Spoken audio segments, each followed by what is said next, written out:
सभी मित्रों को सादर नमस्ते। आज हम अंडमान निकोबार द्वीप समूह के इस 572 द्वीपों की राजधानी पोर्ट ब्लेयर में पहुंचे हैं।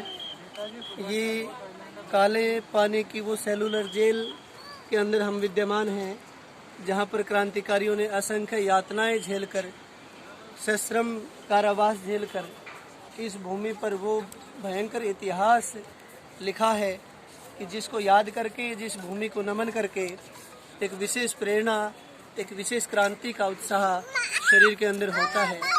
इस जेल की मैं कुछ स्थिति के बारे में बताना चाहूँगा। ये चारों तरफ इधर आप देखिए समुद्र की से घिरी हुई ये जेल है। ऐसा स्थान, निर्जन स्थान था यहाँ पर कि कोई आ नहीं सके। चारों तरफ आदिवासी जंगली लोग, कबीलों के लोग रहते थे कि क्रांतिकारियों के पास खाने निकलने के लिए कोई स्थान नहीं था। आप देखिए इस तरफ ये 3 बैरक, जिसमें 698 काल कोठरियाँ बनी हुई हैं। एक बैरक वो सामने वाली बैरक है, एक बैरक जिसमें हम खड़े हुए हैं 3 मंजिली प्रत्येक बैरक है, एक छोटी बैरक उस तरफ है। इसमें 698 काल कोठरियाँ हैं, जिनके अंदर बहुत कम स्थान होते हुए, और ये बहुत गर्म स्थान है। यहाँ का टेम्परेचर अब सर्दी जनवरी आज 1 जनवरी है, तो आज यहाँ का टेम्परेचर 40 के लगभग है। तो गर्मी के मौसम में जब यहाँ का तापमान बहुत उच्च होता है, तो ऐसे समय में ऐसी काल कोठरियाँ जिनके अंदर श्वास भी, हवा आने जाने का भी, कोई प्रकाश आने का भी स्थान नहीं हो, ऐसे स्थानों पर उन क्रांतिकारियों ने कैसे जीवन यापन किया होगा, कितना कष्ट सहन किया होगा। आज मैं आपको उन काल कोठरियों के दर्शन करवाऊंगा और उन महान विभूतियों के, महान बलिदानियों के, जिनका नाम लेकर हम अपने शरीर के अंदर रक्त कोशिकाओं को गर्म करते हैं, खून को ऊर्जा देते हैं और क्रांति का एहसास करते हैं। उन क्रांतिकारियों की काल कोठरियों के दर्शन आपको कराऊंगा, जिसको नमन करके हमें प्रेरणा लेनी चाहिए कि कैसे हमारे महापुरुषों ने अपने शरीर से बलिदान देकर, अनेक कष्ट सहकर हमें आज़ादी दिलवाई है। उस आज़ादी को हमें ऐसे ही व्यर्थ में खोना नहीं चाहिए। आइए हम चलते हैं उन काल कोठरियों की ओर। मैं आपको कुछ जानकारी देना भूल गया। यहाँ से एक विशेष जानकारी मैं आपको देना चाहूँगा। सामने ये रोस आइलैंड दिखाई दे रहा है। अंग्रेज़ों ने सबसे पहले अपनी राजधानी इसी को बनाया था।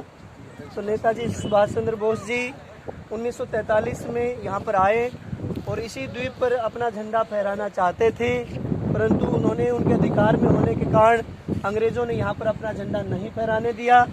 तो नेताजी सुभाष चंद्र बोस जी ने इस द्वीप को, उनके पास कोई साधन नहीं था, तैर कर ये समुद्र वहाँ तक पार किया। सामने आपको नेशनल फ्लैग दिखाई दे रहा है, झंडा दिखाई दे रहा है। उसी स्थान पर राष्ट्रीय झंडे को फहराया, तो वहाँ झंडा फहराया। उनके सम्मान में ही इस रास आइलैंड का जो आज नाम है नेताजी सुभाष चंद्र द्वीप, इस रास आइलैंड का नाम वर्तमान में है। इसकी यहाँ पर मैं आपको सामने कुछ चीज़ और दिखाना चाहूँगा। देखो सामने मैदान में नीचे यातना स्थल पर वहाँ वो बुत बनाया गया है। उसी स्थान पर क्रांतिकारियों को नंगा करके पीटा जाता था, यातना दी जाती थी। नीचे बैरक बना हुआ है लोहे का, इसके अंदर कोहलू के अंदर पिलाई होती थी, जहाँ पर बहुत कष्ट अंग्रेज देते थे। सामने लाइट एंड साउंड सिस्टम रात को चलता है। सामने नेताजी वीर सावरकर पार्क है, वो एंट्री गेट है सामने। इसके अलावा अब हम नीचे चलते हैं, जहाँ पर, चलो अब हम नीचे चल रहे हैं, जहाँ पर कोठरियाँ आपको देखने को मिलेंगी। कैसी भयानक कोठरियाँ थी वे, जिनके अंदर क्रांतिकारियों ने बहुत थोड़े स्थान पर रहकर, जिसके अंदर प्रकाश भी, ये वो 3 बैरक हैं जिनके अंदर क्रांतिकारी रहते थे। एक बैरक ये है सामने की, एक ये जिस पर हम खड़े हैं, और इसके अलावा एक बैरक ये है जिसका मरम्मत कार्य चल रहा है। आप देखिए चारों तरफ से समुद्र से घिरी हुई ये जेल है, जिसके अंदर कोई परिंदा भी पर नहीं मार सकता। ऐसे स्थान पर लाकर क्रांतिकारियों को कष्ट दिया जाता था। अब आइए हम नीचे चलते हैं। ये वही सीढ़ियाँ हैं, लकड़ी की सीढ़ियाँ, जिन सीढ़ियों से प्राचीन समय में अंग्रेज अधिकारी क्रांतिकारियों के ऊपर नजर रखते थे,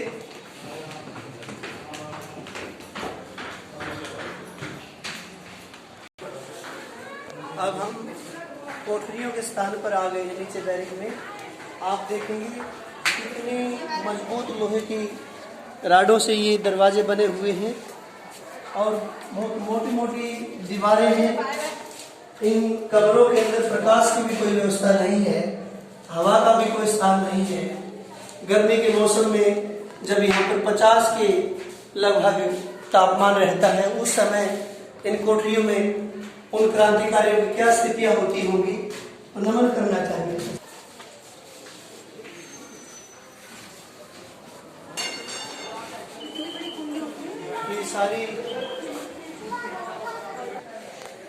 ये सारी कोठरियां इसी साइज की हैं, इसी आकार की हैं और बहुत ही सुरक्षित ढंग से इनको ताले आदि का कोई किसी प्रकार से इनको काट न सके ऐसी बनाई गई थी।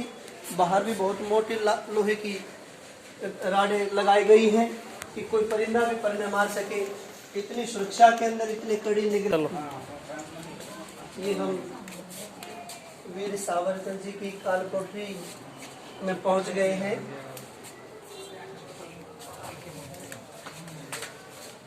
ये वो स्थान है जिसके अंदर वीर सावरकर जी ने दो उम्र कैद आजीवन कारावास की सजाएं जिनको मिली थी और इसी के अंदर उन्होंने मेरा आजीवन कारावास पुस्तक लिखी, जिसको पढ़कर आज भी लोग अपने खून में क्रांति का उबाल लेके आते हैं। उनके ये पात्र हैं, ये कंबल है जिसका वो प्रयोग करते थे। वास्तव में ये कोठी नमन करने योग्य है, सच्चा मंदिर है। तो हमें ऐसे क्रांतिकारियों को याद करके, उनका इतिहास पढ़ करके, उनके द्वारा भोगी गई यातना को स्मरण करके उनके बलिदान को हम याद कर सकते हैं, तब को याद कर सकते हैं।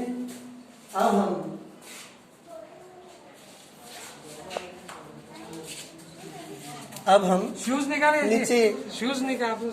एक और अन्य क्रांतिकारी सचिंद्र नाथ सान्याल जी, जिन्होंने एक बहुत उच्च कोटि की पुस्तक लिखी इसी बंदी गृह में रहते हुए, मेरा बंदी जीवन, जिसको पढ़कर क्रांतिकारियों ने क्रांति की नई योजना बनाई और बहुत सारे क्रांतिकारियों ने अपने जीवन को इस देश के लिए आहूत किया।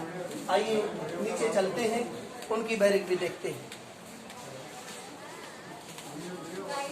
अब हम नीचे चल रहे हैं, फर्स्ट फ्लोर पे सचिंद्र नाथ सान्याल जी की काल कोठरी को देखेंगे कि जहाँ पर रहकर उन्होंने एक अमर पुस्तक बंदी जीवन का,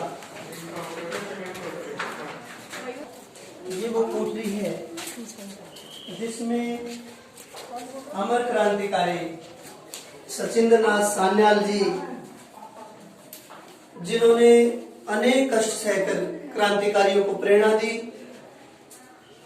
और एक अमर पुस्तक बंदी जीवन का लेखन किया इसी कोठरी में, जो आज भी क्रांतिकारियों के लिए, देशभक्तों के लिए प्रेरणा का स्रोत है।